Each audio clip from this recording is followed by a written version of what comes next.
start. Good. Okay. Oh, thank you. All right. Break a leg. That one. Let's be off. Let's be good. Sorry, where does the air come in? Are we doing that before? Yeah. The air, is that part of it? Just before Just the before. Okay, cool. I'll just leave these here if anybody wants. Yeah. Cool. Sorry, do you have one? Go for it.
My lip is not standing by.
Playing flute,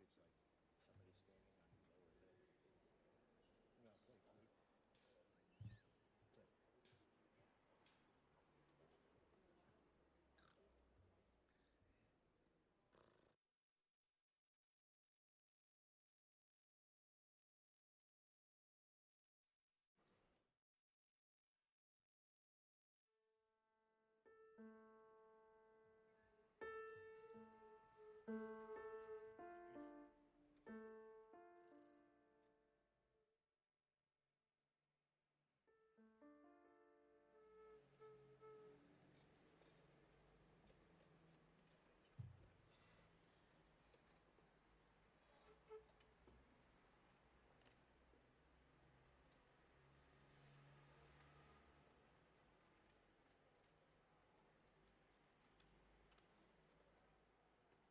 Play.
steadfast love of the Lord never ceases. God's mercies never come to an end. They are new every morning. Great is your faithfulness. We brought nothing into the world, and we take nothing out. The Lord gave, and the Lord has taken away. Blessed be the name of the Lord. Always bear in mind that the people are not fighting for ideas, for the things in anyone's head. They are fighting to win material benefits, to live better and in peace, to see their lives go forward, to guarantee the future of their children. Hide nothing from the masses of our people. Tell no lies. Expose lies wherever they are told. Mask no difficulties, mistakes, or failures. Claim no easy victories. The steadfast love of the Lord never ceases. God's mercies never come to an end. They are new every morning. Great is his faithfulness. If you tremble with indignation at every injustice, then you are a comrade of mine. We brought nothing into the world, and we take nothing out. The Lord gives, and the Lord takes away. We are not liberators. Liberators do not exist. The people liberate themselves. Blessed are those who mourn, for they will be comforted. Hasta la victoria siempre. Blessed are the pure in heart, and blessed are those who build little outposts of heaven here on earth. Let us pray. O love divine, we come into your presence to remember Graeme and to seek your comfort. For we know that nothing can separate us from your love, and that you support us in our sorrow. We are sure that the souls of the righteous are with you and that nothing can harm them. Although they have died, they are in peace. Amen. Alleluia. Alleluia. Please be seated.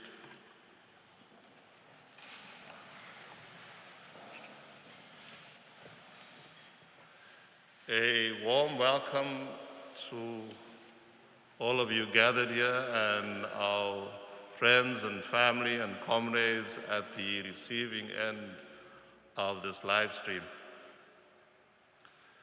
Special welcome to Cheryl, and we pray that this service will be one of comfort, that will be the seeding of archival memories that you can source in the inevitable difficult days that will lie ahead, to the immediate Corollas and Bloch family, and in the way that you are extended. And we also wish to welcome our band. It was just a glorious moment of sitting just to gather my thoughts, to be reminded of Abdullah Ibrahim's Manenberg amongst the other many gems that you have already gifted us with, and we look forward to your ongoing contribution. Just some household necessities for those who would need the essentials of the toilet. To my immediate left, it's not often you hear clergy encouraging you to go left. but please, you are most free to do that in this time. And then we are still within that season of COVID. I asked you to be mindful that no singing is allowed, sing mani art. And also please make sure that your masks are always not a fashion statement, but you cover your chin and also your nostrils. These are not gifts that we want to share with anybody. So please be mindful of that. The service, we are really intent on keeping it within the 2 hours, and there will be more information forthcoming. But finally, I'd also just want to extend the welcome of our cathedral, of myself, our wardens, Catherine and Arthur, and then our illustrious Archbishop Emeriti, Desmond Tutu, and also Jongonkulu Dungani. Our present Archbishop Thabo Makgoba also wishes to extend a welcome to all of you, and just to reaffirm, Cheryl, the message that he had sent you in the course of this week, that God's love is constant and his mercies never come to an end. This is a place where Graeme was most familiar, both in his attendance, but also in terms of the 3 names that I had just mentioned. And so it is our own institutional joy to be part of the ceremony and to be part of the process of honoring and celebrating one who told no lies, claimed no easy victories, and was a steadfast sojourner through our lives and in this place. So Edith, Bafundisi, my apologies.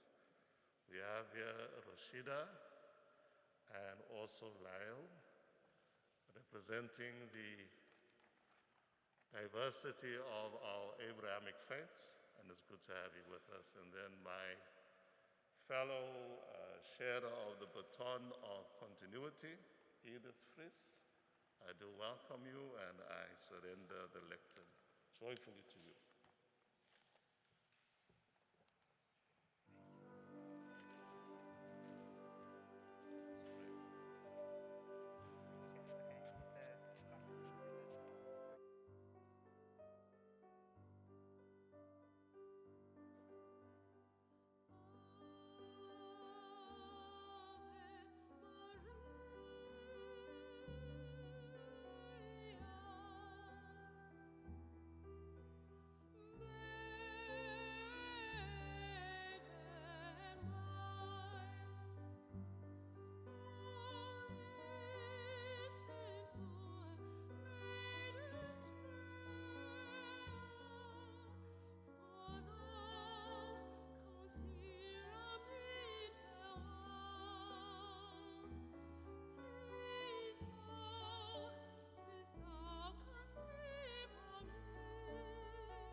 Good morning. Can we ask you to stand for the playing of the national anthem?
Good morning, Cheryl, Bloch family, and the Carolus families, ladies and gentlemen.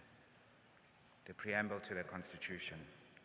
We, the people of South Africa, recognize the injustices of our past, honor those who suffered for justice and freedom in our land, respect those who have worked to build and develop our country, believe that South Africa belongs to all who live in it, united in our diversity.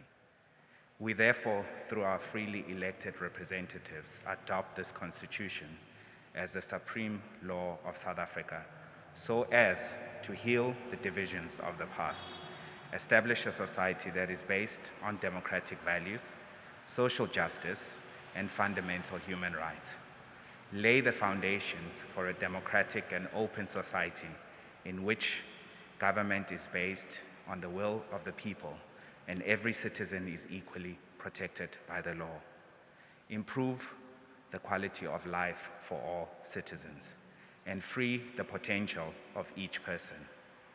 Build a united and democratic South Africa that is able to take its rightful place as a sovereign state in the family of nations. May God protect our people. Nkosi sikelela i-Afrika. Morena boloka setjhaba sa heso. God seën South Africa. God bless Africa. Mudzimo fatuchetsa Afrika, hosi katekisa Afrika.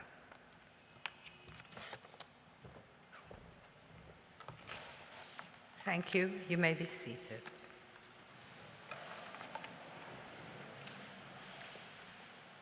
I'm Edith Fries, and I'd like to join the Dean of the Cathedral, Michael Bieder, in welcoming you and thanking you for joining Cheryl and Graeme's siblings who are here, Sean, Lance, Guy, and Kate, their partners and children, and the extended family present today. We welcome all in the cathedral and the numbers of people who have joined us virtually. Among those who are in the virtual cathedral are Graeme's brother Hugh in Australia, Nigel in London, and his sisters Erica in Connecticut and Claire in Singapore. I want to implore each of us to remain hyper-vigilant of the COVID protocols and ask that each of us take responsibility for our own safety and for the safety of fellow mourners. Please keep your masks on throughout the service and outside of the cathedral. If you are a speaker, you may remove your mask while you're at the podium, while you're speaking, but put your mask back on before you leave the lectern. And know that it goes completely against the grain for us not to touch, hug, and comfort each other at a moment like this. The safest approach is to hug, touch, and reach out with our hands, with our eyes, rather. And we will spend just under 2 hours together paying our last respects to a beloved husband, brother, a dear friend, a revered mentor, a comrade, a confidant. I'd like to acknowledge all of you present, in particular the leadership of the African National Congress, Graeme's political home, and we recognize, I don't want to mention names and exclude people, but I do want to recognize Paul Mashatile, and I believe Panyasa Lesufi is also present. We also want to acknowledge the family and friends who have flown in to be with us today. For example, Cheryl's sister Des, who flew in from London, and others who came from different parts of the country. For many, it was their first flight since the COVID pandemic disrupted our lives to be here. Thank you very much. We have a very tight program, and we will immediately listen to a virtual tribute by the Minister of Education, Angie Motshekga. Program Director, members of the Bloch family, Comrade Cheryl Carolus and family, members of the media, distinguished guests, friends and comrades. Program Director, comrades and friends, today we mourn. We mourn because a humble son of the soil, a teacher and an educationist of note has departed. We have truly lost one of our own, one of the finest cadres of our times. I knew he was unwell, but as faithful social beings, I had hoped that he will recover. Comrade Bloch is no more. He was, in a literal sense of the word, a humble servant of the people. Comrade Cheryl Carolus, Graeme Bloch's siblings, and close friends and comrades, please accept our sincere condolences as the Education Department, the education community, but also as the ANC that Comrade Graeme so sincerely served. Our president and the ANC leadership also wanted me to pass a message of condolences to the family. We are saying what the Maker had given us. Let us be brave enough to say it is well when he wants it back.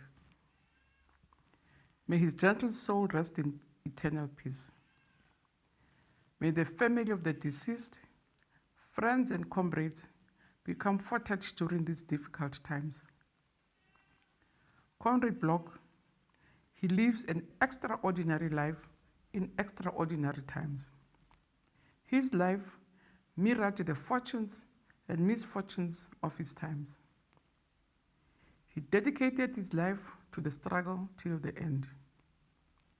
He lived freely, he loved openly, he loved heartily. His life was multi-layered: an anti-apartheid activist, an education activist, an education policy analyst, academic and critic.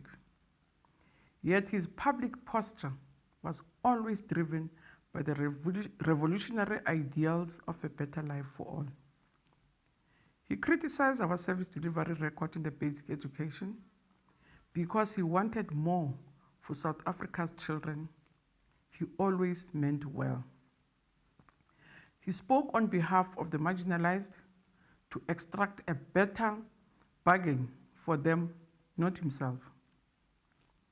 Comrade Bloch particularly grew up in the trenches of anti-apartheid movement.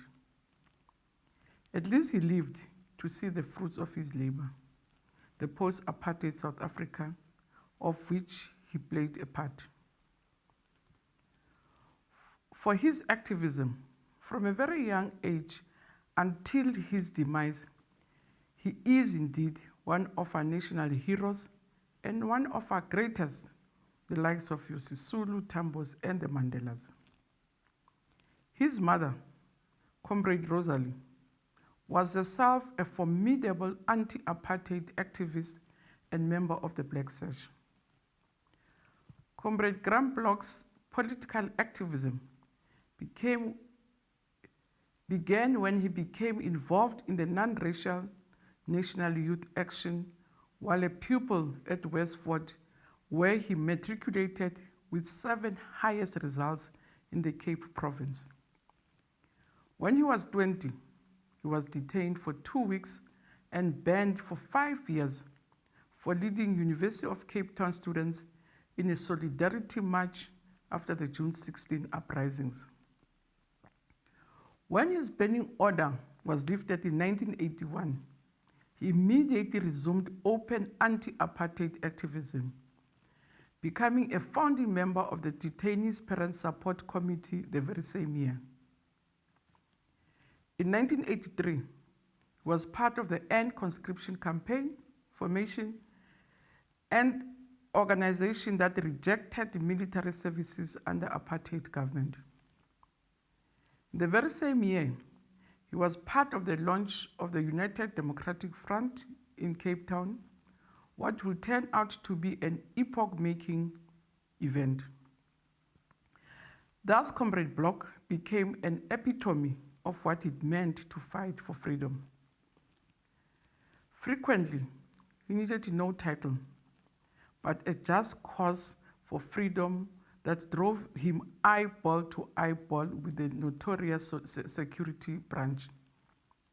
He was detained several times, harassed, and spent time in solitary confinement. Today, we are scrambling to invent new superlatives to honestly describe his magnitude and the loss that we are facing. Words like gentle giant, a gentle maverick, an education policy guru, a humble soul, all of them describe him very well. As a true revolutionary, he knew that greatness is buried deep in humility. As they say in the Bible, humility requires the discipline of the tongue. But oh no, he displayed all the characteristics of humility, but he had no discipline of the tongue. He had a sharp tongue and was forthright due to his keen intellect. At once, he was an architect of the outcome-based education, OBE, the South Africa's first post-apartheid curriculum. Yet, he also became an ardent critic of a battery of education reforms and grave challenges that still bedevil the basic education system. He once admitted to being bipolar about the South African schooling system. He said sometimes he was hopeful and more often was depressed by the sheer scale of the problems. Nevertheless, he was one of the few academics to openly admit that OBE policy was not suitable for South Africans' conditions at the time, 12 years after it was unveiled with much fanfare. But what he hated most was the small pace of implementation of our education reforms. He hated policy uncertainty. He was offended by maladministration, lethargy, and corruption. Comrade Bloch was outspoken. Oftentimes, his criticism stung, yet it came from a place of love for South Africa and her people. He loved the ANC, but loved the people of this country even more. He dedicated his entire life to ensure that our nation's young flowers come into full bloom and make us a genuinely proud nation. In his honor, we shall continue to rededicate ourselves to the noble ideas of thrift, honesty, and hard work. We cannot wallow in the ecstasy of freedom while some of our people continue to be trapped in the unending cycle of poverty. We must continue to commit ourselves to deal a decisive blow against lawlessness, land hunger, and lack of basic necessities such as water, electricity, and decent sanitation. I knew that Comrade Bloch believed that our people deserve better.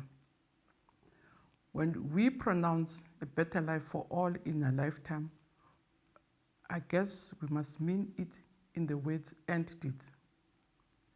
Comrade Bloch had a sharp mind and an inquisitive disposition. As a result, he didn't suffer fools gladly. Perhaps it was because he was born into the struggle. As we know, he immersed himself in the struggle to end apartheid at a very young age, often attracting the wrath of the apartheid police. Comrade Bloch earned his stripes as a revolutionary extraordinary in the United Democratic Front, in the Detainees Parents Support Committee, the National Education Crisis Committee, where I had the privilege of interacting with him a lot, and the End Conscription campaign, amongst others. Comrade Bloch is now safely in the hands of that immortalized ANC branch in heaven, with the greats such as President Nelson Mandela, O.R. Tambo, Harry Gwala, Albertina Sisulu, Charlotte Maxeke, and many other stalwarts of our movement. In him, we lost a dedicated servant of the people, an activist for education, and an education policy guru. He was hardworking, an honest teacher, a disciplined cadre, a fighter for social justice, and above all, a revolutionary par excellence. What particularly stands out for me with Comrade Bloch is his unrelenting desire for knowledge. He wholeheartedly believed in the mind's power to continuously find answers even for questions yet to be posed. His zest for academic inquiry knew no bounds. He was indeed a lifelong student of education as a discipline. Therefore, it is no exaggeration to say that Comrade Bloch and the Carolus family and the entire ANC, including its alliance partners and South Africa's people, are today left more destitute since Comrade Bloch's departure. To many, he was a political mentor, a confidante, a friend, and above all else, a disciplined cadre of the people's movement, the ANC. On behalf of our government, Africa's people, we send our deepest and most heartfelt condolences to the Bloch and the Carolus families. We hasten to heartily thank you for having lent us your son. He was indeed one of a kind. We are indeed left poorer without him. A complete picture of him as an accomplished activist teacher emerges in a moving tribute to Comrade Bloch from his Western Cape Students' Congress cadres. They wrote, and I quote, "Farewell, comrade and teacher, who got us to look both down on the ground and up at the heavens." Nevertheless, the Bloch family must take solace in the fact that your loss is shared across the length and breadth of our beautiful land. May his great soul rest in eternal peace, and I thank you. We now invite Lance and Desiree to come up at the same time to do a family tribute and to confine yourselves to the time given to you.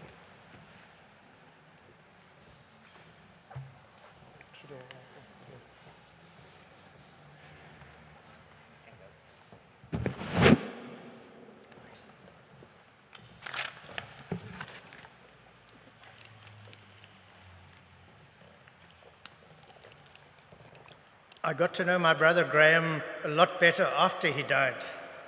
A few simple words on my Facebook post announcing his death went viral, with over 350 shares directly and indirectly from my posts, with thousands of likes and comments. Not because of my words, but because people from all walks of life, from young lions of the Cape Flats to UCT students who saw his courageous and fiery speeches, from fellow pupils at Westford High School, from politicians and people of all stripes, both locally and all over the world, from family and close friends. He had, clearly, they all loved him and admired him. President Ramaphosa even offered to give him a 21-gun salute with a state funeral, something the family humbly declined, as Graeme, a humble servant leader to the last, fought not for recognition for himself, but for others, and because it was the right thing to do. Graeme was a South African hero, but he was our brother. So who was he and what shaped him? He grew up in a family of 7 kids, 6 boys and a girl, so many that my mother oftentimes forgot all the names. In order, Nigel, Graeme, myself, Lance, Guy, Hugh, Erica, and Sean. My father later added another 2 girls to a second marriage to Sue, called Claire and Kate. The seeds of his radicalism were planted at the vast Bloch dinner table at 9 Welminster Road in Rosebank, where the Jewish values of justice, compassion, and righteousness were taught by our late parents, Cecil, a plastic surgeon, and Mother Rosalie, a lawyer. Friends who had the courage to visit us for dinner would sit in awe at the level of banter, discussion, sparring, and sometimes flying dinner plates that took place. I don't want to go into his political career because you'll hear and you've heard plenty about that already. But suffice it to say that from an early youth he began to fight for the poor, the marginalized, the dispossessed, those who had no or little voice in the jackbooted corridors of apartheid power. He was a man of bravery. He would not back down. There's a famous speech he made at Jamison Hall where he started with the words, "Friends, comrades, and security police whom I despise." This was, needless to say, not well received in the halls of power and the cells where he was later tortured. The infamous Speaker van Wyk beat him up in front of Speaker's own children as he tried to show them what a powerful man Speaker was. This despite Colonel Besson of the security branch having promised my mother, who demanded reassurances from him at risk to herself, that, "Don't worry, Mrs. Bloch, we won't break any bones this time." They could break his bones, torture him in all kinds of ways, including making him stand for 48 hours at a time during interrogation, solitary confinements, but they never broke his spirit. And whatever they tried, he never talked. He was a man of great courage, willing even to pay with his life rather than betray his principles or his friends. It is true that our family feared that both he and Cheryl would be killed by the regime before freedom rang, but still, he and they fought on. Whilst in conflict with the apartheid state, he at times found himself in trouble even in the relatively liberal climes of UCT. As editor of Varsity, the UCT student newspaper, he was once suspended for attaching the head of the Vice-Chancellor, Sir Richard Late, to the body of the famous naked statue of David, with the title underneath, "No Dress Code at UCT." Apparently, Sir Richard was even a little bit flattered, but the UCT Council was not. I remember visiting Graeme at Polsmoor Prison with my mother and Cheryl in her disguise as my mother's legal clerk. Another time later, this time without me, on his way to the visitor screen, Graeme saw my mother and Cheryl at reception and immediately, strategist that he was, created a stir, demanding to register his complaint at reception. Here he gave Cheryl a long-missed hug and smuggled a letter to her, at the end of which he had written, "When I get out of here, whatever happens, I want to marry you." The romance had really stirred while on the run during the state of emergency in 1985 and was an example then and through the years to many around them of ongoing love and commitment. Graeme protected and cared for his younger siblings while at the same time not being afraid for himself. He ventured into spaces white parents at the time warned their children against, which leads to another state of emergency story. His safe house with Cheryl was once in Bishop Lavis, where he drove a borrowed Verlepte Skorokoro Volkswagen Beetle, which broke down and caught fire. Imagine the suspicion and uncertainty at that time, seeing a strange white man walking the streets covered in soot, disguised in a long dark jacket with thick horn-rimmed glasses, which made him look like the now infamous comedian Rolf Harris. Graeme was a true Renaissance man, a brilliant student who became a brilliant educator. He came 7th in the Cape Province in matric results, first in the country in English. He was in school plays, in lead roles. He was a great speaker and debater. He wrote poems that were published in the prestigious English Alive and other publications. He loved the mountains and the sea and nature. He played rugby and did karate, taken up late to protect himself, if necessary, from the security branch, and proceeded to become a black belt.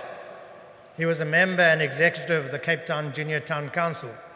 Whatever he did, he clearly did it with passion, no holding back. He was, in sense, a Vulindlela, a pathfinder, for me as the next sibling in age, and then for the other Blochs who followed. At school, at university, with people in the struggle, as Graeme Bloch's brother, I and other Blochs were immediately recognized and welcomed and expected to follow in some way in his footsteps. This was both a blessing and a curse, and it took a while for us to find our own paths. It also led to me and my other siblings having phones tapped and at times being followed by a security branch. Agents would often sit outside in their cars. I remember my mother once taking them coffee to let them know that we were watching them, watching us. Sean was once woken up at 4 o'clock in the morning at Walminster Road by goons with guns during the 1985 state of emergency as they tried to arrest Graeme, who fortunately was safe somewhere else. However, given the nature of Graeme's disguises, Sean was forced to show his ID to prove he was not Graeme. Meantime, another time, Graeme's brother Guy was surrounded at the Community Chess Carnival at Maynardville by similar forces, who got very excited when they discovered he was G. Bloch. That one took rather more convincing. While Graeme and Cheryl did survive the apartheid state and had a joyous wedding outside on the lawn at Walminster Road in 1990, attended by struggle royalty like the Arch, Desmond Tutu, Ma Sisulu, who showed how much they were being respected by being there when she was aching to meet her own children who had just returned from exile. Nelson Mandela and R. Tambo, amongst others, called that day from Lusaka and wished them well on that day, along with the only half-joking admonishment from Madiba that they were not to have children soon, as there's too much work to do to build a new South Africa. An instruction, such was their love for Madiba, that they continued to follow. In later life, Graeme, apart from being a leading educationalist, found himself several new jobs, which he performed with aplomb. A tour guide, when as Mrs. High Commissioner, as we called him, in London, he would show the family and friends around the city when visiting. As a reverend come rabbi of sorts, when he performed the official rites and married Sean and Venia on 22nd June 2013. Fortunately, they'd already done the legal thing 2 weeks before, or Graeme's marriage non-license might have been revoked, which led to his next job as a happy uncle, having incredible fun bouncing numerous nephews and nieces on his knees. The tragedies that happened later in our and Graeme's life were borne by him with mature acceptance, but he fought on. 5 years ago, before his 60th birthday, he was diagnosed with PSP, progressive supranuclear palsy. As my sister Erica said, trust Graeme to get something extremely rare, not just do the ordinary. As time went on, as the name implied, this terrible neurodegenerative disease ravaged his body while leaving his mind still intact. He was forced to inhabit a wheelchair and later was no longer even able to speak.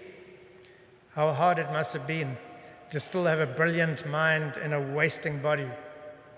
But Graeme could still hear, and his eyes twinkled when listening, and his trademark chuckle at jokes and stories never left him, even to the end. We are so grateful to Cheryl and later his helper Leah, and close friends for their love, patience, and dedication with which they nursed and cared for him in his last years. The other tragedy which hit him and us really hard was the murder of our mother and her partner of 30 years, Aubrey Jackson, in that same house where Graeme learned to care for the poor and alienated and dispossessed on or around the 3rd of May 2018. Her killers have never been found, a closure we and Graeme would have so wanted. There are some famous Bloch child photos, some of which you will or may see on some of the screens here, including one with all the children except for Sean, who still hadn't commenced school, lined up in our school clothes, and others in later years with Blochs all in a row, from Nigel the oldest to Sean the youngest. We thought we were invincible, that our powerful Bloch wall would last forever. But now our wall is broken. Our mighty oak, Graeme, has fallen. It is really hard. How do we and will we cope? It will be tough, but maybe there's some consolation in the eternal words of Khalil Gibran from the Prophet about death. For what is it to die but to stand naked in the wind and to melt into the sun? And what is it to cease breathing but to free the breath from its restless tides, that it may rise and expand and seek God unencumbered? Only when you drink from the river of silence shall you indeed sing. And when you have reached the mountain top, then you shall begin to climb. And when the earth shall claim your limbs, then shall you truly dance. Farewell, Graeme, our beloved brother. With your body no longer broken and your soul no longer fettered, sing, fly, and dance free into the universe. Go gentle into that good night with the love of a grateful nation and of your grieving family.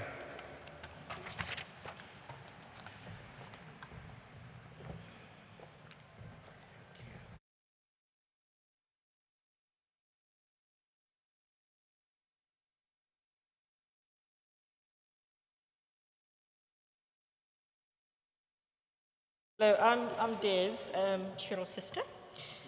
Just a quick sort of brief introduction. When Graeme was obviously introduced to the family, I was a bit worried because Graeme, as you know, was very quiet. My sister's very wild.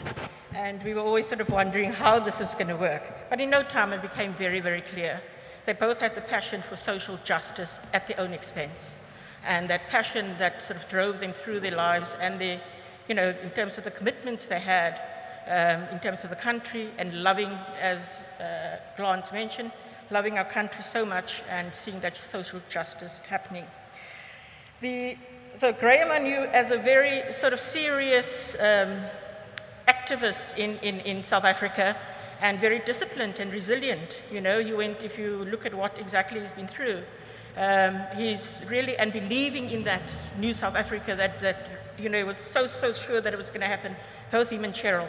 And that's where I could see why she was so attracted and felt why this man won my sister's heart, because of that commitment he's got, and nothing will do other than complete social justice in South Africa. I got to know Graeme slightly differently in London when Cheryl was the High Commissioner, and it was quite nice to see a different side of Graeme because now the battle's been won. We have a new and a free South Africa. So I suddenly saw a very different Graeme. And going out to certain events or restaurants, one was, for instance, when we went to a restaurant we frequented a lot was Oxford Towers, and that's where Graeme discovered the green ferries. Some of you may know about that. Graeme with his green ferries, we left the restaurant and we decided also, all led by Graeme, to climb over some barricades because I don't know, most of you must know London and the Millennium Bridge, or as we called it, the Wobbly Bridge. And it wasn't open because they were doing works to fix the bridge. But Graeme decided, no, we climbed over the barricades and we have to go on the Wobbly Bridge. So, and then also there's Portobello Road, various other, elements that it was very nice to see, a less serious Graeme, that side of him, and I got to know Graeme better in London in terms of that. But that resilience and belief in terms of education, it gave him that time to explore as well in terms of education, what he saw the future for South Africa, and very heated debates. So that's a Graeme I sort of knew, and also, but that resilience and belief in his country never ever wavered, neither was Cheryl obviously being the High Commissioner. They were really a good couple for pushing that agenda forward for South Africa. And the other thing for me was, in terms of his resilience, again, it came up with when he was so ill.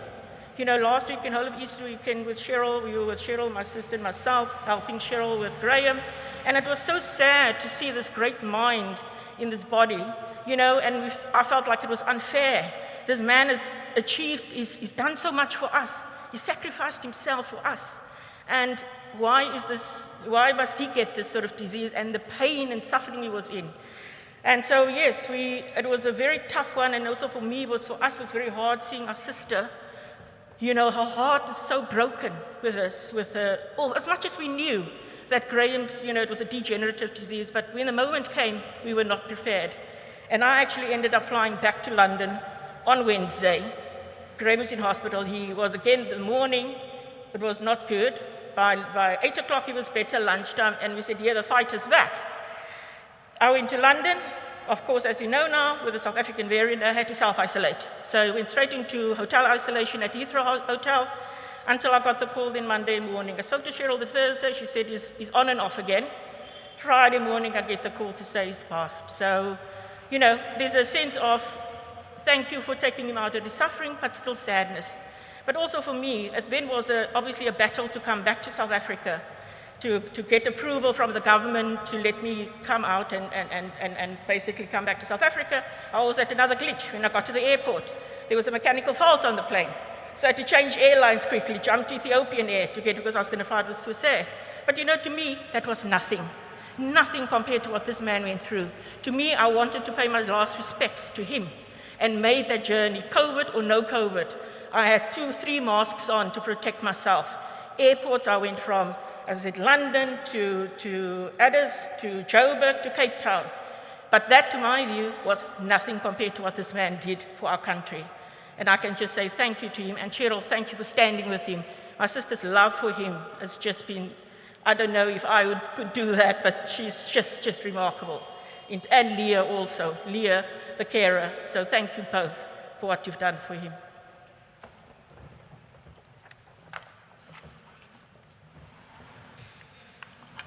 Liz and I decided, I'm Bev, Cheryl's sister. Liz and I decided to share because with her being in London, of course, I spent myself, Fred, and my son spent most of our time with Graeme. I met Graeme, the first time I met Graeme was when this little man was organizing the Freedom Run at the Samaj Center. And I just said, I'm not going to lose my heels for a freedom run. I'll rather do the sandwiches at the Samaj Center. And that's what I did, and Graeme knew me like that. Graeme referred to us as the Carolites. We, in turn, the sisters, referred to our spouses as the Aangenaide Lappies. They even went as far in London.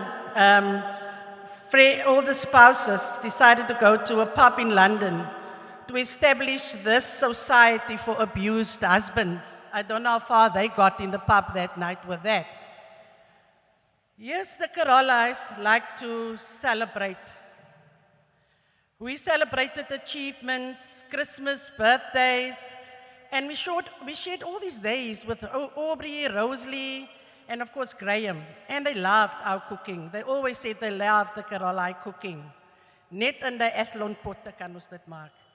Yes, we even one year hosted Caroline and Angus and Nigel from London, and we always had laughs during Christmas time. Fun and laughter. The highlight of Christmas days was, it was a tradition. With dessert, we open our gifts. And Graeme would also sit there like a little child waiting for his gift. And one year, we celebrated Christmas at Cape Point in the reserve. Rosalie and everybody was with us, and in the evening, 12 o'clock, we decided to open our gifts. And Graeme was also sitting there waiting anxiously for his gift. And Graeme ended up with in all the confusion, I gave Graeme the wrong gift because that is of wrapping the gifts 10 minutes before the time. Graeme ended with a pack of panties on his lap. And he said, this is my gift, I won't part with it. And in one of Graeme's birthdays as well, I remember, it was at Johnny de Lange's house. Yes, Johnny, you can look at me, you know what I'm talking about. We cannot, I won't go into detail because this whole streaming has no age restrictions. And the adjudicator was, lo and behold, Trevor Manuel. This challenge was between Graeme and I.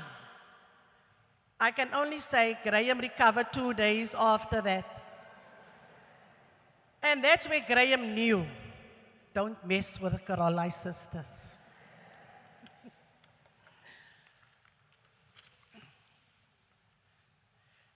Graeme enjoyed, as you can see on the pics, our family outings. A real Cape Flats around the peninsula trip. Used to get a taxi, and Graeme won't go without, he used to call it travel eggs. The boiled eggs. Graeme loved these boiled eggs on the outings. He used to call it travel eggs. And wherever we went, we made sure that Graeme had his travel eggs with him. And on the family outings, there was Kusista's chicken livers, his favorites.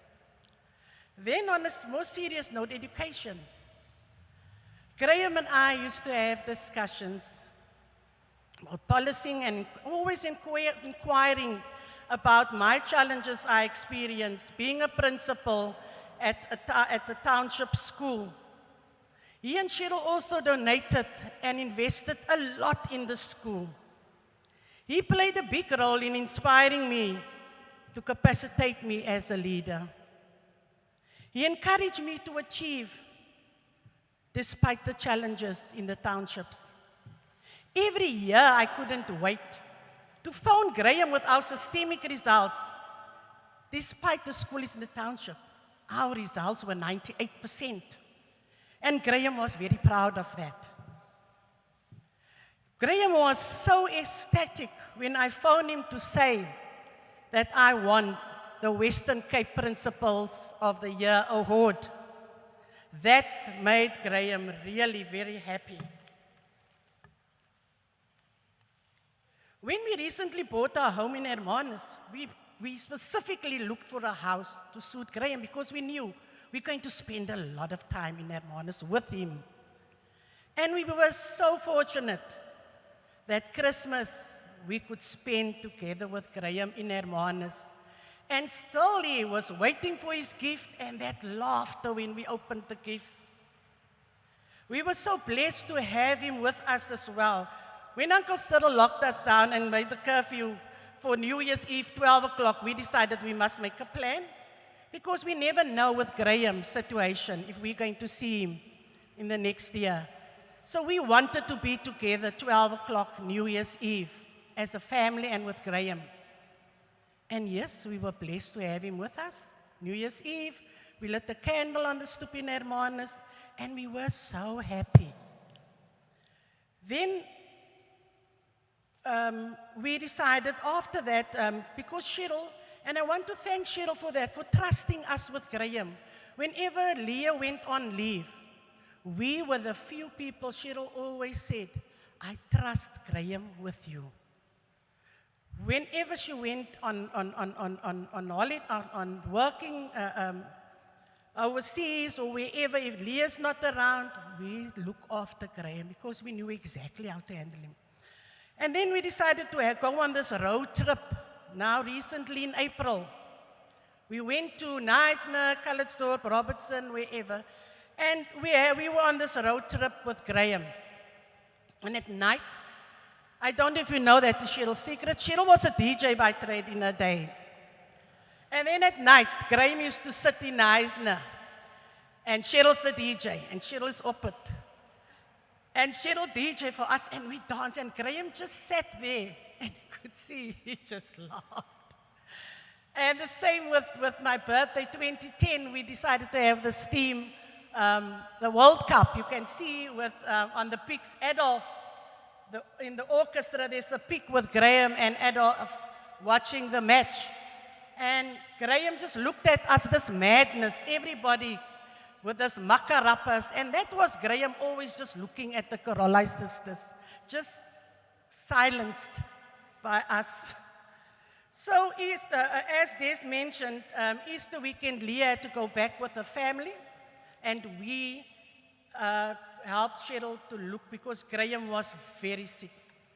And that was so sad to see Graeme suffering through the night.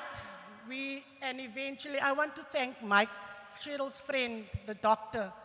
We eventually are struggling with Graeme the whole Saturday. Just to see Graeme in that state was so sad for us. To see him struggling to breathe, and we didn't know what to do. At the end, 12 o'clock the night, we decided to rush him to hospital. And there I could see the love Cheryl had for Graeme. We couldn't see. Cheryl was touching his face and she was saying, "I'm so sorry, Goga." She called him Goga and she said, "I'm so sorry, Goga, that you have to go through this." And we were all looking at Graeme. He was so sick. And then he was rushed to Constantiaberg. But seeing Graeme the day with his passing on, I looked and I said, "Thy will be done." And Graeme was so peaceful, no pain, even a smile on his face. And that is how I remember Graeme. Thank you.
Thank you. We will now share a video by the group of people we call the Young Lions. They're not so young any longer, but we've heard Comrade Angie refer to the piece written by the former West Coast students. It's probably one of the most moving tributes that I've seen in the past week, where the young people were at the time, as they say, 13, 14, 15, when Graeme mentored them.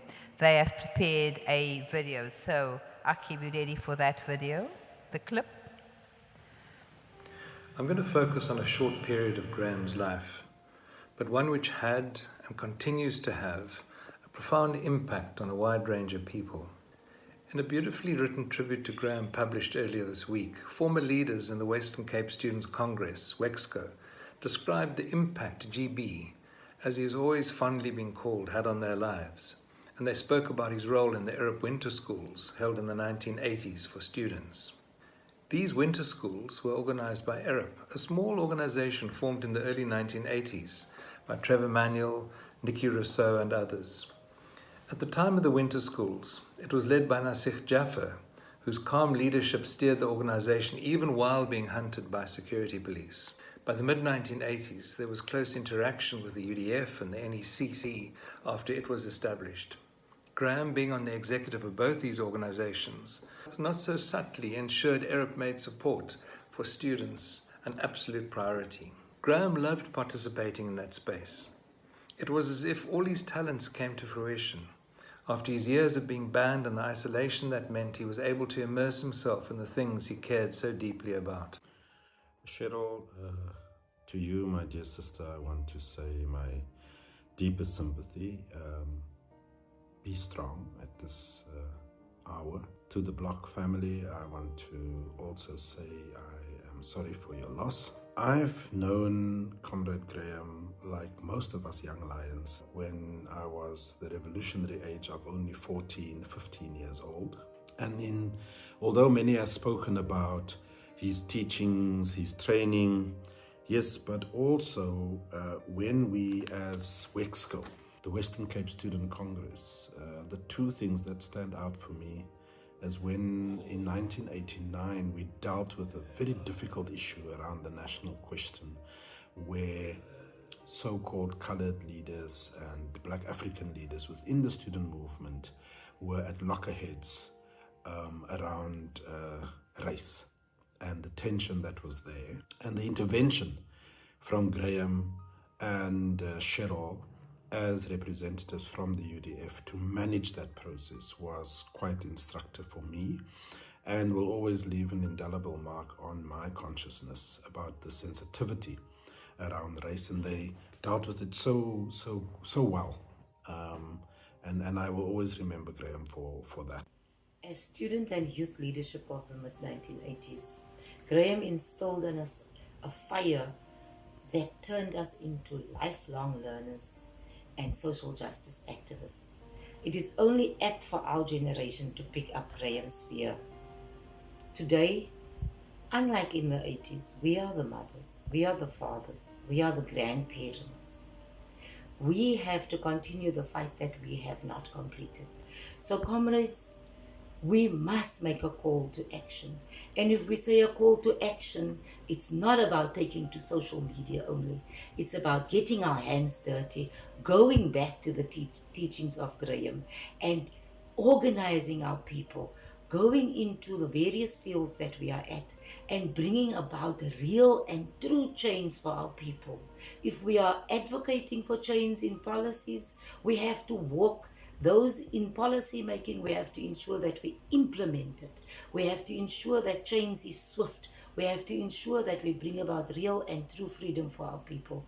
That is what Graeme would like for us to do. So let us go back. Let us do what we do best, and that is to work in the interest of our poor, of our marginalized, of our people yearning for real and true freedom. Thank you. Good day, everyone. My name is Sihlemon, and I represent the student movement in the Western Cape in the 1980s. And it is in that capacity that I wish to express our condolences to Cheryl and the entire family. And we also wish to say to her that we pray with you, we pray for you, we love you, and above all, we feel you, we feel your pain, and we feel your loss. Now, quite a bit has been said and written about Graeme's life since his sad passing. And all of that is true, can attest to that. But what I want to focus on is an area that is less celebrated, that is less known about this man's contribution to the struggle, especially in our province, the Western Cape. Not many people know how much of his time and energy in between his detentions without trial and his banning orders, of course, Graeme actually spent organizing and hosting youth and student training workshops, winter schools, summer schools, and all sorts of training gatherings throughout the Western Cape. And the principal beneficiaries of his efforts were, of course, the leadership of the student movement at the time. Now, when asked many years ago why he insisted on devoting so much of his time in remote conference locations around the province with young people, Graeme's response was commonsensical and yet profound. He reasoned that the only way to comprehensively refute the regime's racially divisive intent was to actively cultivate, curate, and invest in a generation of anti-apartheid activists armed with a far more superior set of values. This being non-racialism, non-sexism, dedication to the poor and most vulnerable members of our society, democracy, and ethical leadership. He knew that the careful cultivation of a large contingent of young people imbued with these values would lead to the ultimate demise of the apartheid system. Not only that, he also knew that in time, these young people would constitute the bedrock of a future post-apartheid dispensation. Now, as a white South African, Graeme could have sat still and quietly gone on with his life and making full use of the privileges that came with whiteness in apartheid South Africa. But this was not his style, it was not in his culture. He insisted on choosing the difficult path, the path of sacrifice, path of courage, torture, detention without trial, and constant harassment and repression by the regime. All of this in pursuit of freedom for all and not some, justice, equality, and human solidarity. From this act of courage, the liberation movement in South Africa gained a solid, principled, and deeply committed cadre, and there aren't many of those these days. And in paying homage to Graeme and his contribution to this country, we rededicate ourselves to the values he stood for and to the attainment of his dream of a non-racial, non-sexist democracy that benefits all of our people and not just some. I flicked open his book, The Toxic Mix, yesterday, and inside the front cover, GB had scrawled a message to Glynis, and it ends with, "Let's keep making a difference." I can imagine Graeme somewhere saying to us all today, let's keep making a difference. Ambagathli, Makabani. Your spear will not be forgotten, Graeme. May you rest in peace, my brother. Thank you.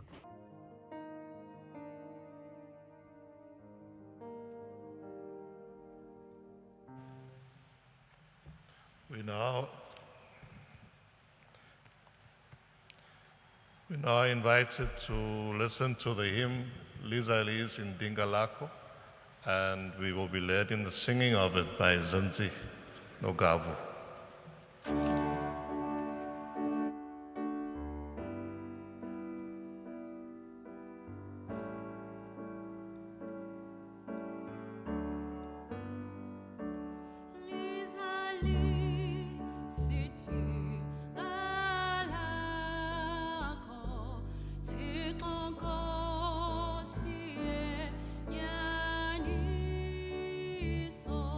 Zonke inhlanga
We now invite Lyle Bethlehem and Rashida Shabuddin to underscore the spiritual thread that has been finding its way throughout this gathering.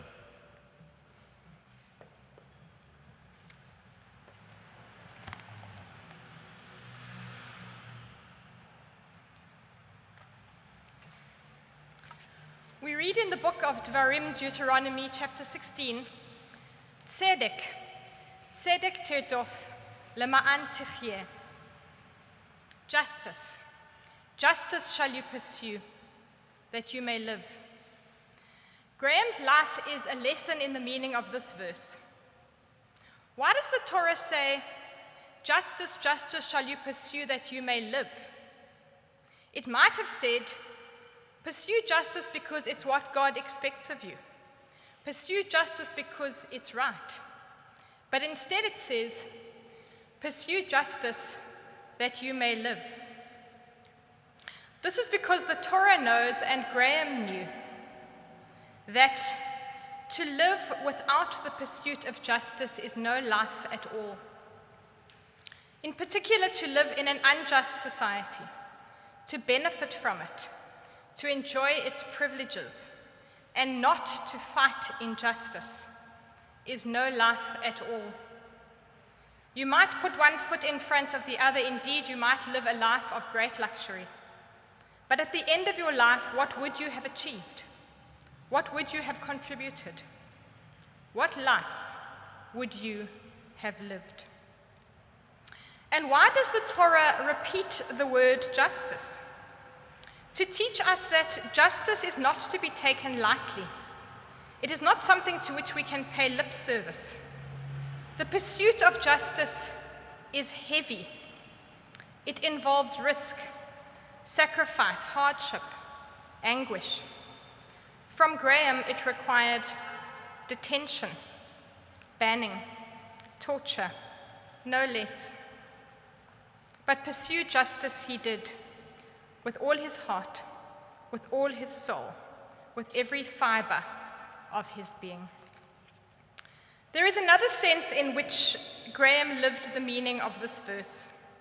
The word tzedek in Hebrew means justice, but it also means righteousness. It also implies compassion. The word tzedek is repeated in the verse also to teach us that both aspects matter. We must pursue justice without flinching, but we must never become hardened. We must fight with all our being, but we must never lose our humanity. We must meet the world with kindness, just like Graeme did. Truly, Graeme Bloch pursued a life of justice, and what a life he led. Before offering the prayer for Graeme's soul, his neshama, I want to reflect for a moment on the extraordinary quality of Graeme and Cheryl's relationship. Somehow, in the division and chaos of life under apartheid, Graeme and Cheryl found each other. His special qualities found their match in Cheryl. His courage, his commitment, his unwavering sense of principle, his love of nature, his profound ability to love. All of these called out to the universe and were answered in equal measure in Cheryl Carolus. These last few years, Cheryl's steadfast love has been an inspiration and a lesson to us all. The Jewish prayer for the soul, the neshama, is called El Maleh Rachamim, and I will recite it now in Hebrew. El Maleh Rachamim, shochen b'meromim, hametzeh nemenucha nechona, al kanfei hashechina, במעלות קדושים וטהורים כזוהר הרקיע מזהירים et nishmat Graeme Bloch, shehalach le'olamo, ba'avur shenadvu tzedakah, ba'ad hazkarat nishmato, began eden tiyeh menuchato, lachen ba'al harachamim, yastirehu, beseter kenafav, le'olamim, ve'yitror, bitror hachayim, et nishmato, Adonai, hu nachalato, ve'yanuach al mishkavo, Shalom venomar Amen.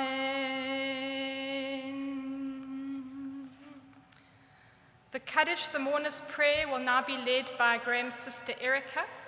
If you are familiar with the prayer, please answer Amen. Aki. Yit Gadal v'yit Gadash Shemei Rabbah. Amen.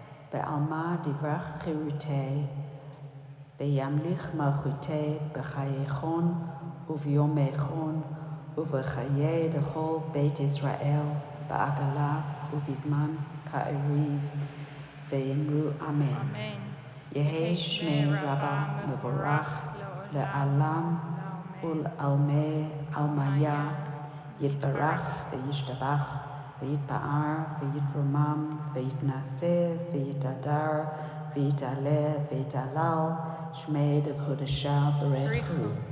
Le'ela min kol birchata, v'shirata, tushbechata, v'nechemata, da'amiran ba'alma, ve'emru Amen. Yehi shlama rabba min shemaya, v'chayim aleinu, ve'al kol Israel, ve'emru Amen. Oseh shalom b'imrumav, hu ya'aseh shalom aleinu ve'al kol Israel ve'emru Amen. At times of difficulty or transition, we say to one another, Chazak, Chazak, v'nit chazek. May we be strong and strengthen one another. So may it be for Cheryl. So may it be for Graeme's extended families. So may it be for us all.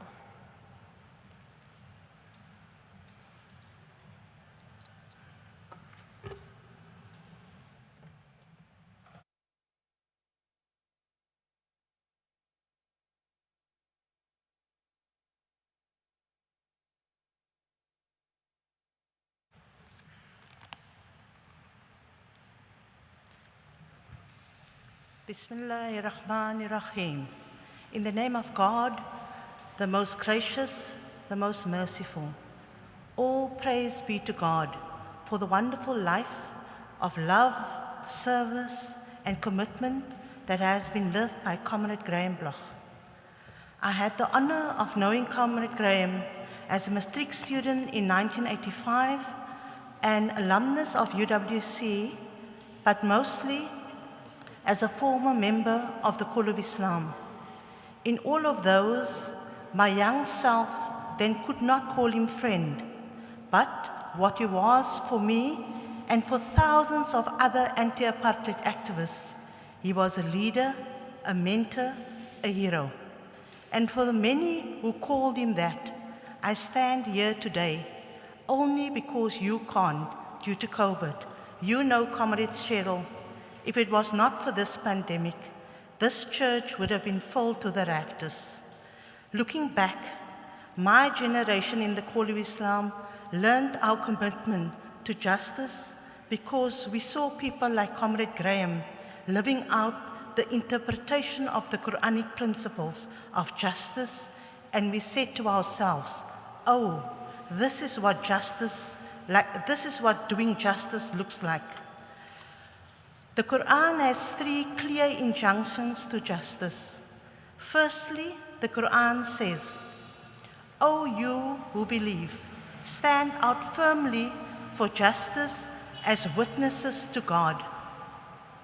People like Comrade Graeme showed us that injustice was identifiable by its uniforms, and Caspers by its tear gas and rubber bullets, by its jail and banning orders, because he endured all of these.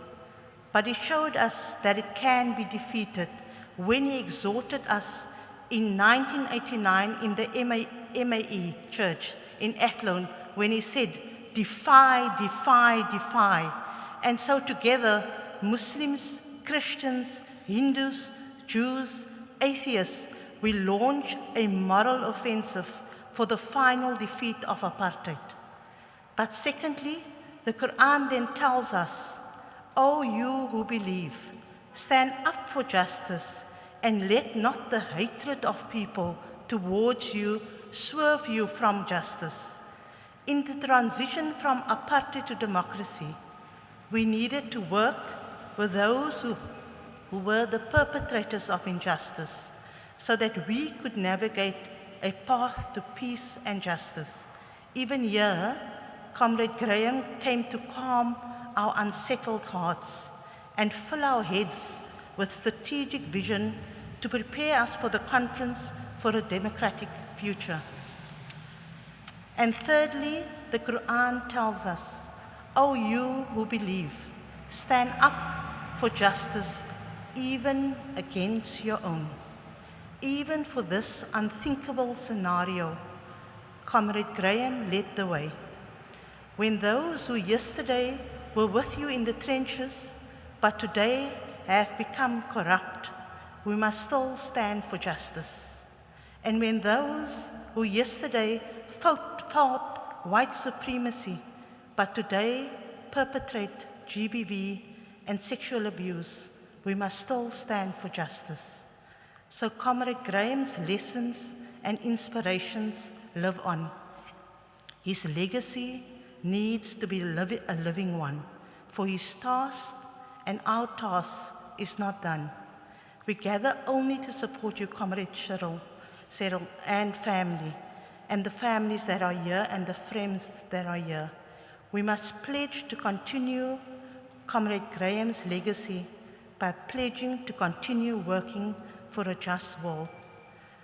May God reward Comrade Graeme abundantly, bring tranquility to the hearts of Comrade Cheryl, family and friends, inshallah, God willing. Ambakashli, Comrade Graeme.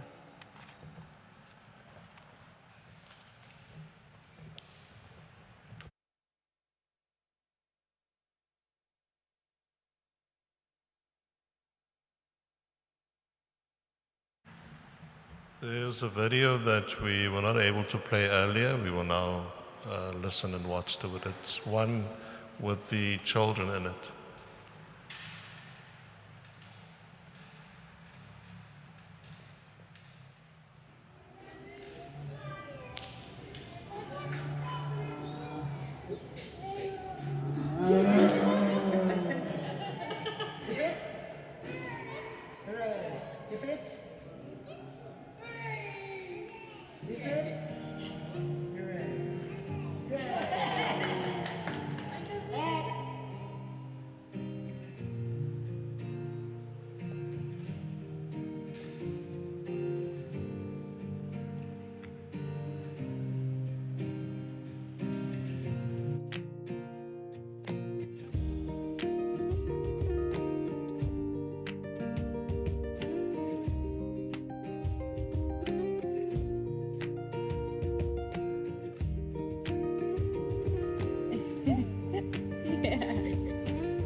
Make a video for Uncle Graeme.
because you've got this big two-story high void space, which is the entry.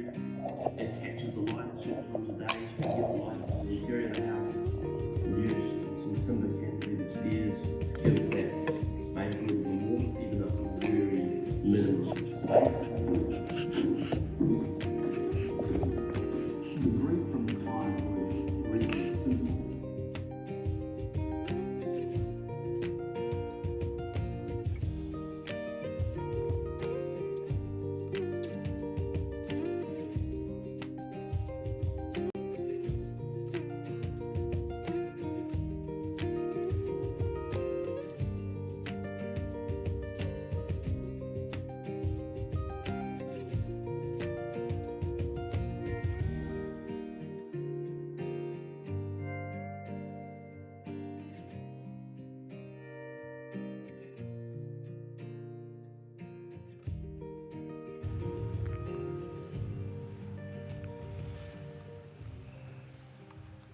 It is perhaps fortuitous that we were not able to play this clip earlier, because it's such a lovely celebration of the children and the smiles and laughter that they brought forth in the life of Graeme.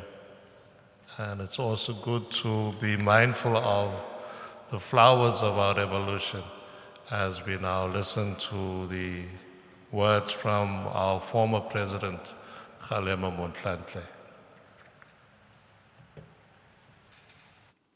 Program Director, Comrade Cheryl Carolas, and members of the bereaved families, members of academia, former students, leaders and veterans of our movement,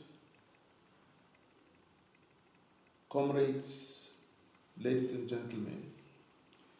The union in marriage between Comrade Graeme Bloch and his dear wife, Comrade Cheryl Carolas, came about in the heat of the struggle against apartheid oppression and for peace, freedom, and a better life for all.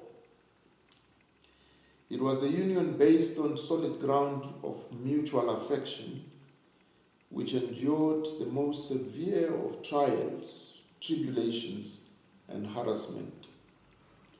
No amount of painful afflictions could undermine the bond between these two remarkable comrades. Hence, the love and dedication to Graeme by Cheryl has been abiding, exemplary, and wonderful to witness. To the bereaved families of Bloch and Carolas, we convey our heartfelt sympathies, and we ask that you take solace in the knowledge that we share your pain and condole with you.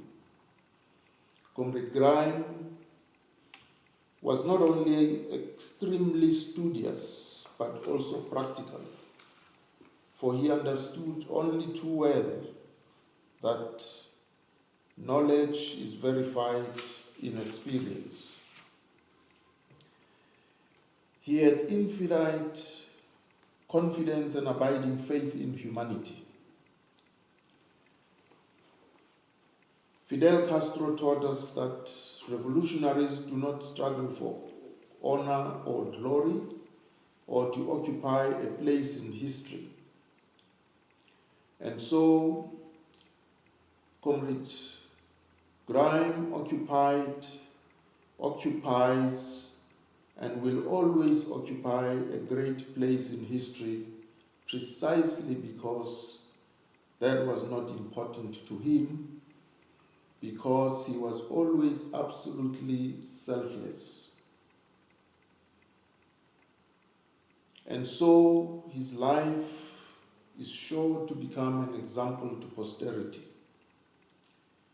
Throughout the past few days since his passing, we have read and listened to the glowing tributes from his comrades, fellow academics, former students, and just about all those with the fullest knowledge of his attributes. All of the tributes are true and well deserved. However, there is no doubt that he would have been embarrassed by such attention because he was truly humble and modest in his demeanor. He was the embodiment of all that was noble and glorious in the progressive movement. He was upright, principled, an industrious cadre who dedicated his life to the production of knowledge and the development of education. He was an independent intellectual who would not yield before the onslaught of reaction. Comrade Graeme lived by the following maxim: the great aim of education is not knowledge but action. He knew what to look for and what to do. Program director, education thus becomes the tipping point that determines the trajectory of one's life and choices.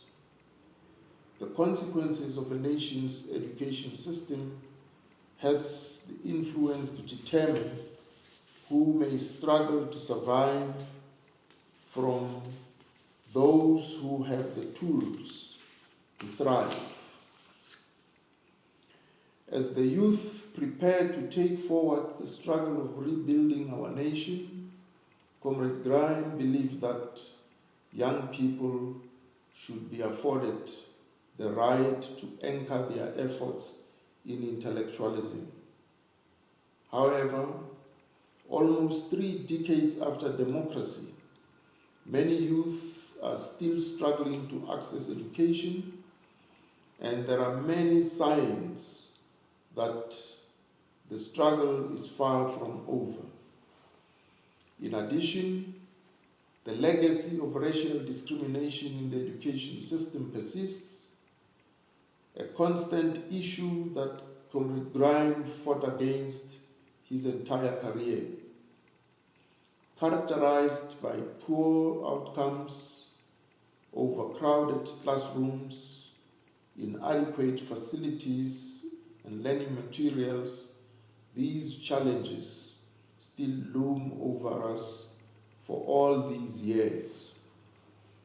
Many schools that serve our poorest communities rely on poorly maintained infrastructure and a serious lack of teaching resources, and hungry children are forced to play and learn in less than adequate environments.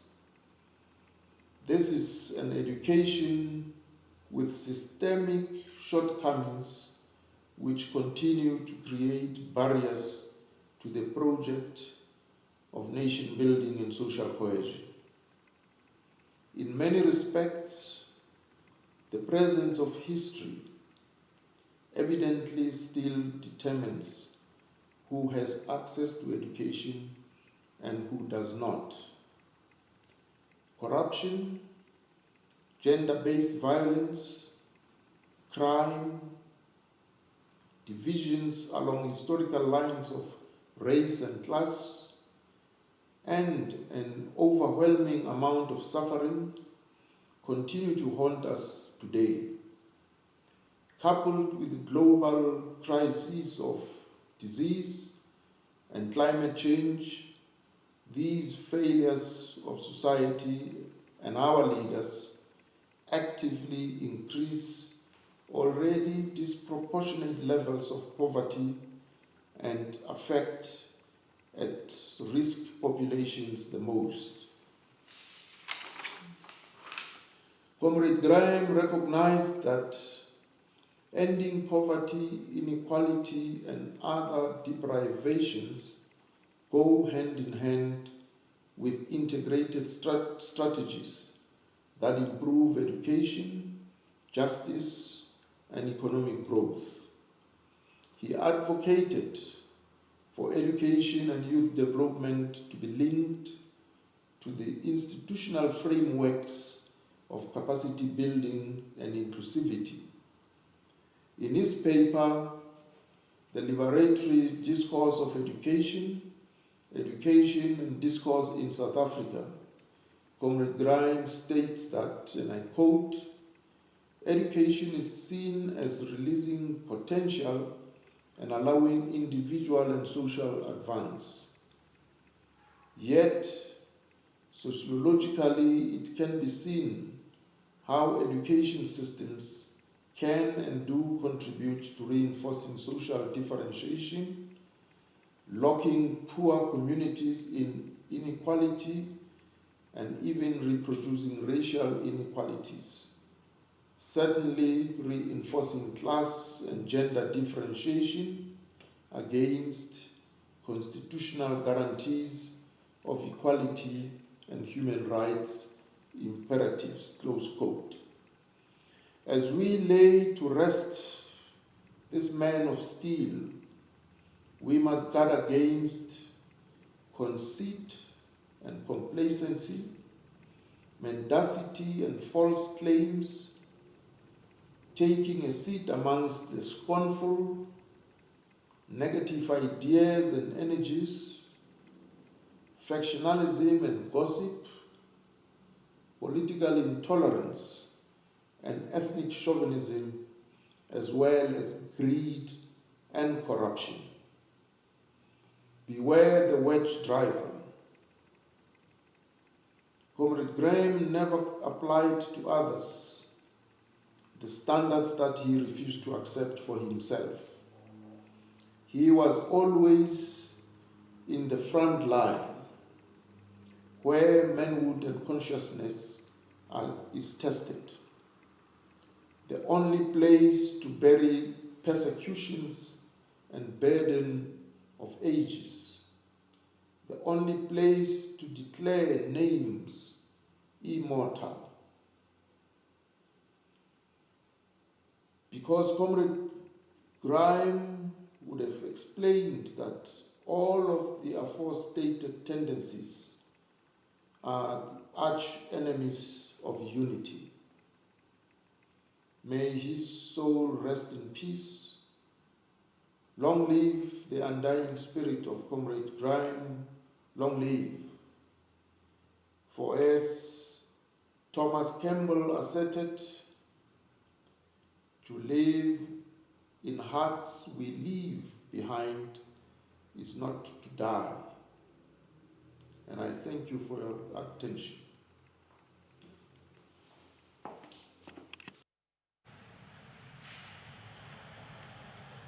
Friends, the Machinglani of time is calming down. We seem to be catching up to our sister Edith. I want to say that keeping time in this cathedral is like sometimes trying to take a cat for a walk. It's very difficult. About 2 years ago, I was verbally abused by a brother priest. When I cautioned him about his lack of brevity, he told me that time is a Western concept. But we are on time, and so I call upon my brother and friend of the family, Trevor Manuel.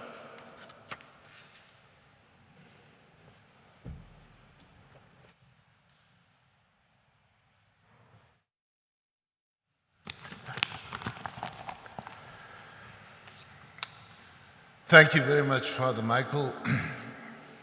Edith?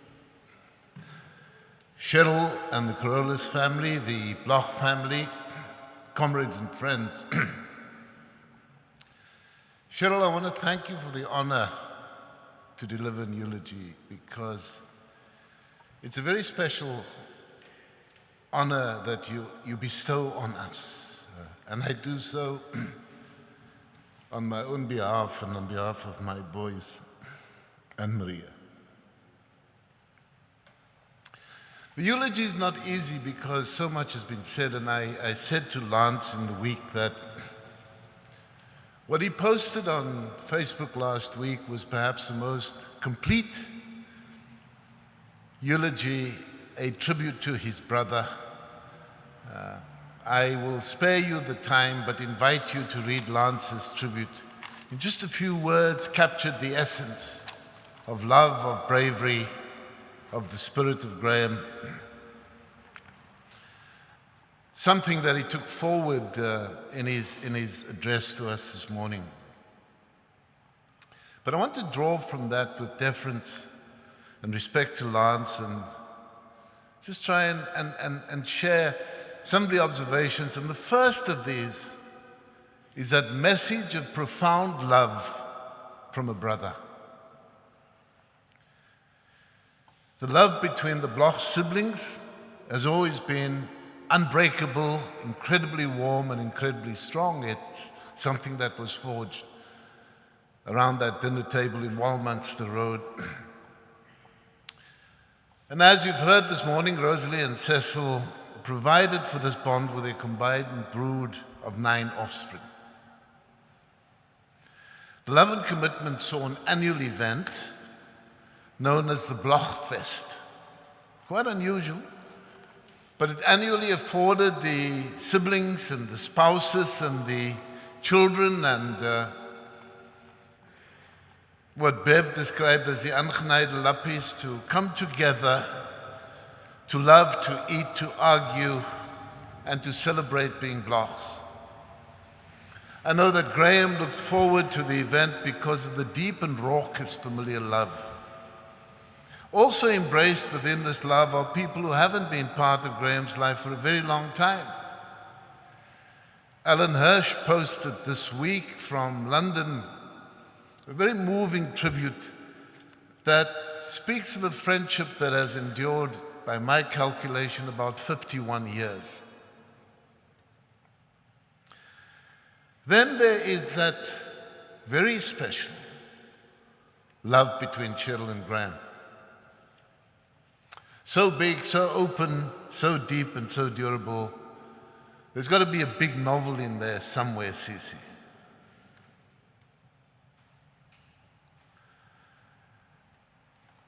But it's in the love of life that there were people, some of whom we've heard this morning, and I know, and I want to take this moment, Fred, we reached out to a number of people to try and record messages, but this problem of time, Father, saw some of these people's messages, and I think it'll be used on Facebook and elsewhere in the next period, not shared with us. But some of the people who'd shared, I asked them what they read to Graeme. And one of these is Krista Kuljan. And I was hoping that she'd say that Graeme had demanded Marx and Lenin and Gramsci and Polantzis and so on, but no, it wasn't to be. It was some of the funniest stories ever, and she would read and he would sit there and guffaw, and that was the essence of life. Zulu said that it was in fact Ben Travato that he liked most. And I think it speaks to the totality of the person that Graeme has been throughout his life. The person that Lance spoke of as being humorous was actually incredibly funny.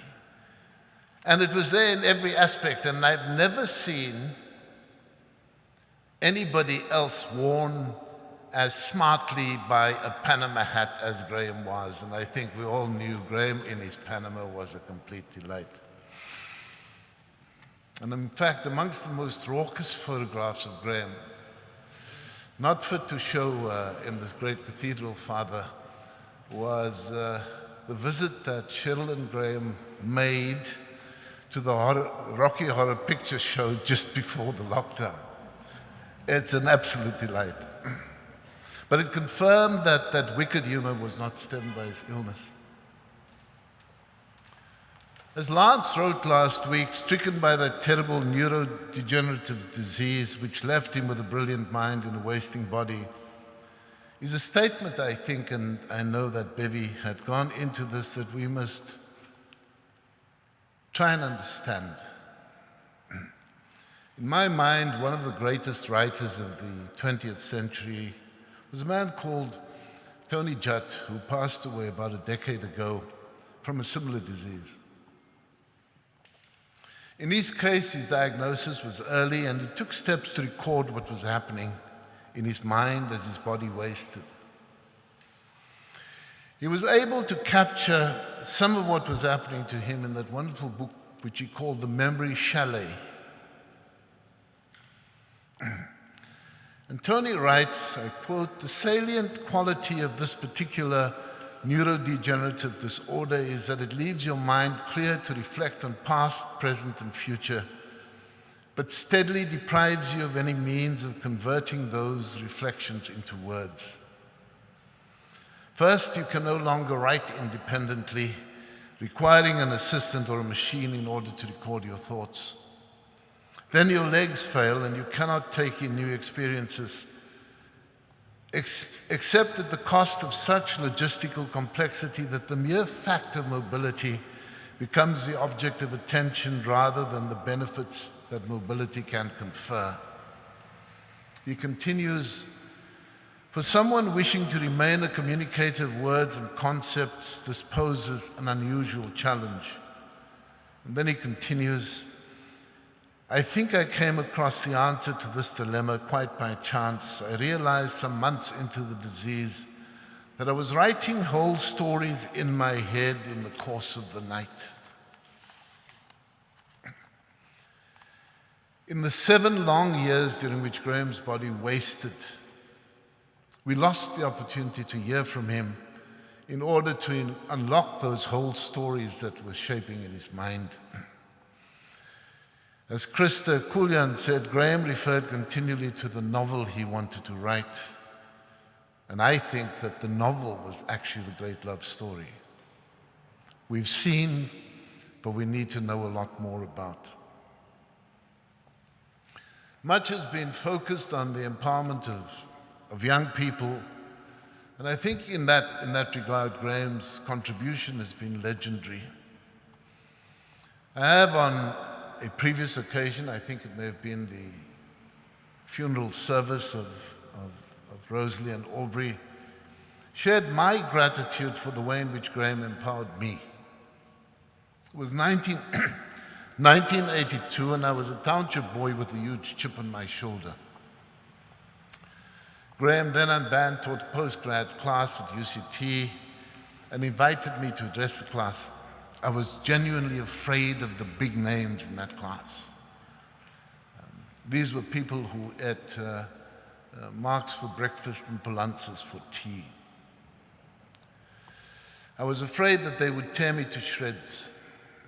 And Graeme sat with me and patiently walked the journey with me and helped me to gather my thoughts on paper, to anticipate the questions, and to prepare for the curveballs. Needless to say, that engagement with Graeme left an indelible impression on me. He gave me the confidence to pull it off, and I think that kind of empowerment lives with one forever. And I think it's a different reflection of what the not-so-young Lions told us about earlier. But it was to formal education and schooling that he committed his intellectual being. His relationship with schools and schooling was not merely a passing intellectual interest. He was arrested at Witwatersrand High in 1985 and detained thereafter. His work with young student leaders was not just about teaching them to navigate, it was also about his intense learning to work to narrowing the gap between schools for the more affluent and schools where parents actually cannot exercise the choice. Education was obviously the great differentiator in Graeme's life, as a demonstration of his profound commitment to lifelong learning, a phrase you would have heard repeatedly this morning.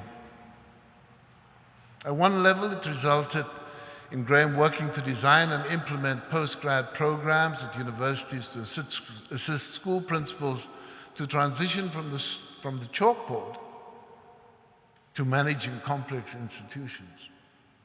Moreover, the passion that Graeme put into improving schooling resulted in that body of research described at one place, the toxic mix.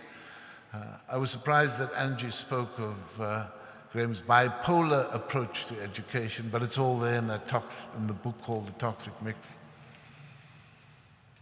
Reading through the many questions that Graeme posed repeatedly about education for transformation, we're compelled to take an approach to all of society and not merely to an abstracted focus on education. Again, Tony Judd raised these observations about education in a manner that applies anywhere through and beyond the schooling system.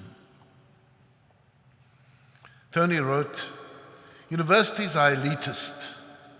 They're about selecting the most able cohort of a generation and educating them to their ability, breaking open the elite and making it consistently anew. Equality of opportunity and equality of outcome are not the same thing. A society divided by wealth and inheritance cannot address this injustice by camouflaging it in educational institutions. By denying distinctions of ability and by restricting selective opportunity, while favoring a steadily widening income gap in the name of the free market. This is mere cant and hypocrisy," unquote. I've been amazed at the sense of symmetry between the lives of Graeme and Tony Judd, the thinking about society, the thinking about the forces that change society. It was all there in every aspect of Graeme's life. I think it was an argument he made not just about education as part of freedom, but what happens when the education system is not tended to in the detail that produces outcomes that impact on what happens in society. His concern and the lasting responsibility is to move the discourse beyond the platitudes of fine-sounding slogans and generalities, deal with the tough issues, mere cant and hypocrisy.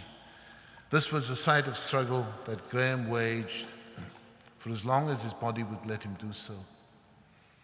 The hardest part late in his life was observing what was happening and then being unable to act to do what was necessary. The struggle would continue for as long as he observed the wrongs and committed to right them. This past weekend, a comrade also happens to be wheelchair bound from Saldanha Bay, Maxwell Moss, sent me that photograph, it was on the screen earlier, of Graeme being arrested by those cops who looked very scared of this small guy because he had a poster that read "Scrap Section 29. And Maxwell's caption to me was, "This is what I call being brave." That bravery defined Graeme, not only when the photograph was taken, but throughout all of his life. It was that bravery that sustained him. It was that bravery that kept him going. Many of us were amazed by the spirit with which he and Cheryl dealt with this terrible degenerative disorder. Nothing stood in their way. Their visits to every part of South Africa continued as recent as 2 weeks ago. And so I think we pay tribute to the best amongst us, the best of our generation. And in paying tribute to Graeme, I think we want to pay a very, very special tribute to Cheryl for the depth of that love, for the depth of her commitment, for the fact that nothing stood in her way. They'd pitch up at our house, wheelchair in the boot. Cheryl would rip out the wheelchair, pick up Graeme, put him in the wheelchair, and we'd share a few hours together. That was the spirit of their lives, and so thank you very much for that. But also thank you very much to these remarkable families for the sustenance, the support, the love. It's very, very, very special. The Father, to you and the Cathedral, thanks so much for hosting us. And Fred, thanks so much for putting all of this together. And Edie, for sitting where you are and calling us to order. Thank you very much. Hamba gashle, lala kukolo, kawe, lawat kawe.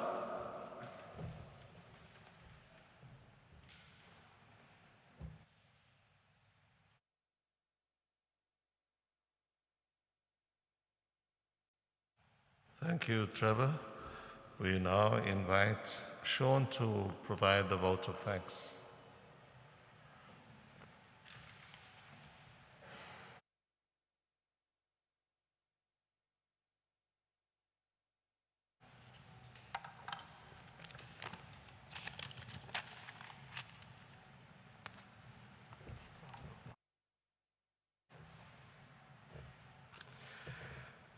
Ladies and gentlemen, and honored friends, guests, on behalf of the Bloch family and Cheryl as well, I wish to extend a short vote of, or note and vote of thanks to the following people.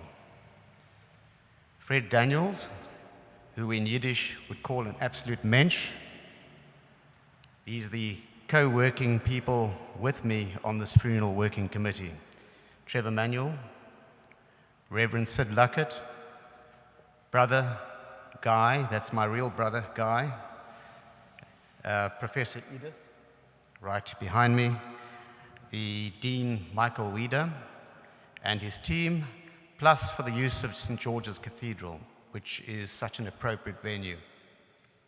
Sound and Media, thank you very much Aki Khan and his team, Mantla and team, Palesa, Angela Mattia, all speakers today who need no further mention, the high-level ANC leadership deputation as well for coming here from Johannesburg and afar, the Constantiaberg team who were so professionally looking after Graeme in his final hours and days, Leah, Graeme's wonderful carer right to his last breath, and Dr. Mike, all those who've donated to charity in lieu of sending flowers, all Graeme's wonderful, supportive friends. It's made his life so rich and happy. Also, I need to acknowledge the messages of condolences from the President Cyril Ramaphosa and also the former President Thabo Mbeki as well. But finally, and most of all, I'd like to thank Cheryl herself for loving and caring of our brother in such an unbelievable and loving way, right to the end. Cheryl, whether you like it or not, despite Graeme's passing, you still remain married to the Bloch family. Thank you all.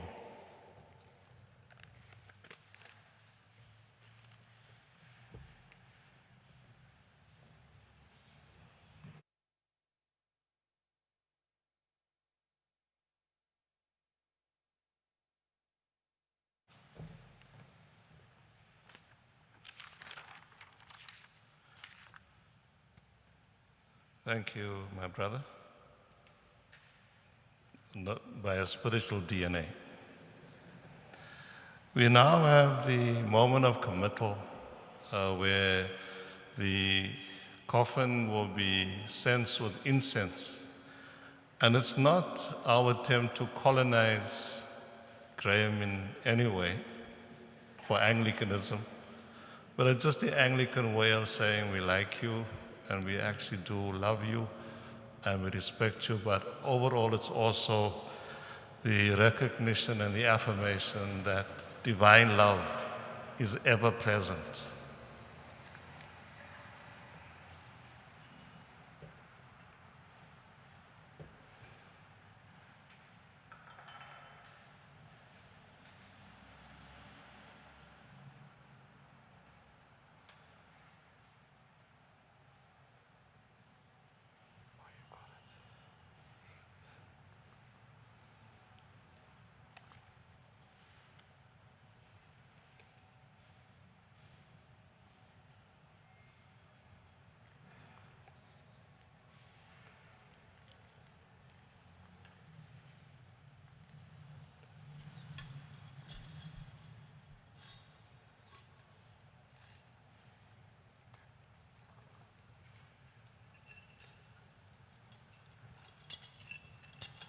Graeme, may the angels lead you into paradise.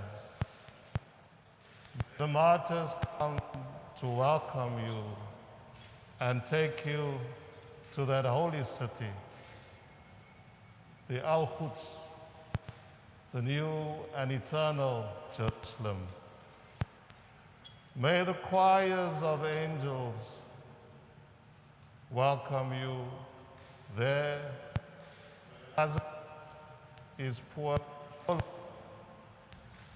There may you know the bliss and peace of paradise.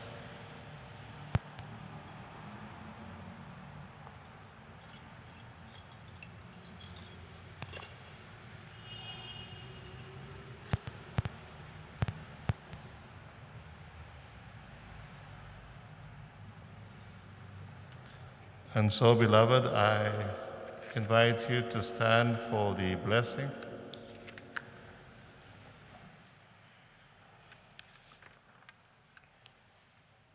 May you be blessed with discomfort and easy answers, half-truths and superficiality, so that you will live deep in your heart. May you be blessed with anger at injustice, oppression, and exploitation of people and of the earth, so that you will work for justice, equity, and peace. May you be blessed with tears to shed for those who suffer, so you will reach out your hand to comfort them and change their pain into joy. And may you be blessed with the foolishness to think that you can make a difference in the world, so you will do all the things which others say cannot be done. Iti insikelela katika ongamana onke, uise unyana na moya o ingwele, ibetlana na niangona pakade. Amen. We now invite a friend of the family and a comrade, Paul Mashatile, to come forward for the flag ceremony. And also our beloved Gary Cruiser.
Just to inform you that the hearse will now proceed to the Maitland crematorium for the private cremation. And I've been asked by the organizers to keep you mindful that when we process out, that you keep the desired social distance, and that when we gather outside, and it might sound like a state of emergency notice, but please try your best to not to cluster and keep the desired social distance. And then also the falling person, just to remind you that you are the pallbearers. If you can come forward. And that's Trevor Manuel, Paul Mashatile, Mtebisi Squacha, Ibrahim Rasul, Johnny Delanga, and Lerumo Kalako. Cameron Dagmo.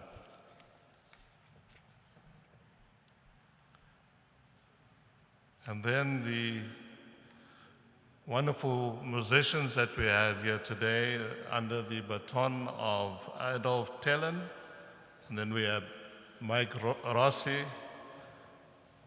Lilavan Gangan, Sarah Blake, and the beautiful Zenzi, who would also sing Tina Siswe as the coffin recesses.